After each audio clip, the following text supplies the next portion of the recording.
ये जो पात्र है बाजारू शिखंडी जो है वो पूरे तौर पर भारतीय जनता पार्टी का बेबी प्रोजेक्ट है। भाजपा सीधे नहीं लड़ती कि अपने बेबी प्रोजेक्ट को दिखाने के लिए उसको उठा लिया गया भोर में ही, और फिर उसको बेल भी हो गया। ये बात समझनी पड़ेगी। पूरे मामले में छोड़ भी दिया गया। सत्ता संरक्षित एक किरदार पूरे आंदोलन को, सत्याग्रह को कमजोर किया। नमस्कार, आप देख रहे हैं लाइव मैं निखिल। देखिए, अभी हमारी उपस्थिति है राजद कार्यालय के पास, जहां पर हमारी बात होती है राजद के मुख्य प्रवक्ता शक्ति सिंह से। क्या कुछ कहते हुए नजर आ रहे हैं बीपीएससी के अभ्यर्थी जो अनशन पर बैठे हैं, शिक्षा सत्याग्रह पर बैठे हैं 17-18 दिनों से। साथ में प्रशांत किशोर भी उनके साथ देखने को मिल रहे हैं। वही दूसरी ओर निर्दलीय सांसद पप्पू यादव भी नेतृत्व कर रहे हैं, जिसमें रेल रोकने का भी काम किया था उन्होंने। क्या कुछ कहते हुए नजर आ रहे हैं शक्ति सिंह यादव, पहले आप इस वीडियो को देखिए। बल्कि अंतर्राष्ट्रीय प्लेटफार्मों पर भी बीपीएससी अभ्यर्थी का मुद्दा लगातार उठ रहा है। यह अभ्यर्थी की मांग री एग्जाम, पर री एग्जाम हुआ नहीं। सत्याग्रह की शुरुआत हुई थी गर्दनीबाग से। कोई सूद नहीं ले रहा था। अभ्यर्थियों की ही मांग पर नेता प्रतिपक्ष आदरणीय तेजस्वी यादव जी पहुंचे थे। आप सब इस बात को जानते हैं, और नैतिक समर्थन दिया था कि अभ्यर्थियों की मांग जायज है, री एग्जाम होनी चाहिए। प्रथम दृष्टया साफ दिख रहा था कि बड़े पैमाने पे धांधली हुई है। बाद में स्वीकार भी किया बीपीएससी ने और एक परीक्षा केंद्र को रद्द किया। पूरे मामले में बीपीएससी ही नहीं, कोचिंग संस्थान से लेकर के बीपीएससी इंक्लूडिंग प्रशांत पांडे को अलग नहीं रख सकते। कोचिंग संस्थानों को किस आधार पर बीपीएससी ने बुलाया और बुला कर करके बात किया।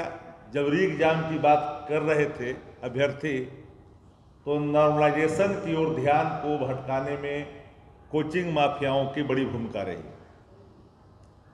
और पूरे ये गठजोड़ में एक बड़े पैमाने पर खेल हुआ है।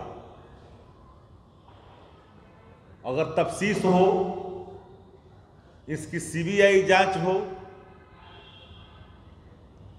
जुडिशरी जांच हो, तो बीपीएससी के अध्यक्ष जेल के सलाखों में दिखेंगे।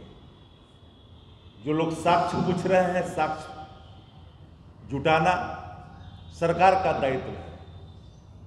सरकार के लोग कहते हैं कि एविडेंस प्रस्तुत करें,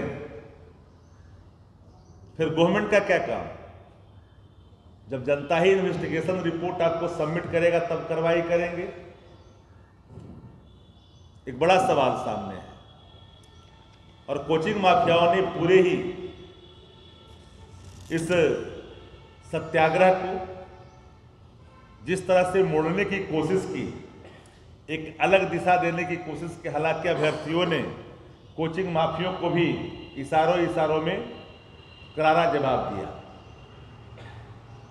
बैरक वापस भी आनी पड़ी। अब देखिएगा कि कोचिंग माफियाओं की जब भूमिका ठंड पड़ गई, तो उस पूरे सत्याग्रह को भटकाने के लिए सत्ता संरक्षित एक किरदार की भूमिका खुल करके आ जाती है सामने, और पूरे ही इस सत्याग्रह को डाइवर्ट कर दिया जाता है और हिंसक बनाने की कोशिश की जाती है अपने समर्थकों के द्वारा। लेकिन सबसे बड़ा सवाल कि गांधी मैदान जहां प्रतिबंधित है, वहां पर जाने की, प्रदर्शन करने की, और प्रदर्शन के दौरान लाठीचार्ज और लहूलुहान छात्र और छात्राएं, इस सब को बड़ी ही गंभीरता से देखने की आवश्यकता है। इसमें सत्ता संरक्षण की बू आती है। लग्जरियस वैन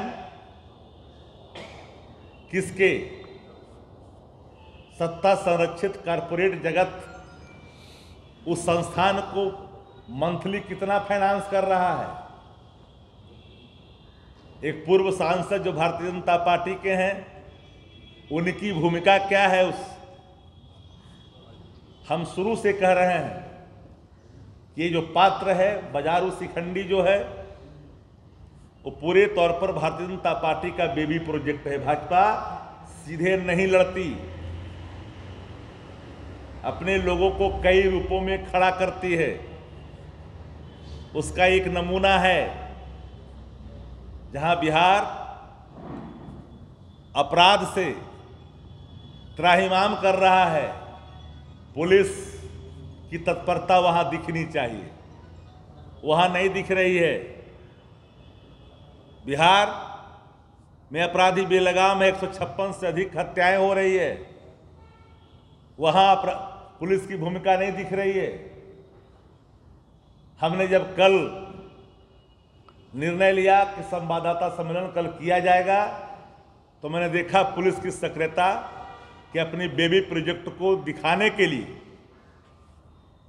उसको उठा लिया गया भोर में ही, और फिर उसको बेल भी हो गया। ये बात समझनी पड़ेगी, पूरे मामले में छोड़ भी दिया गया।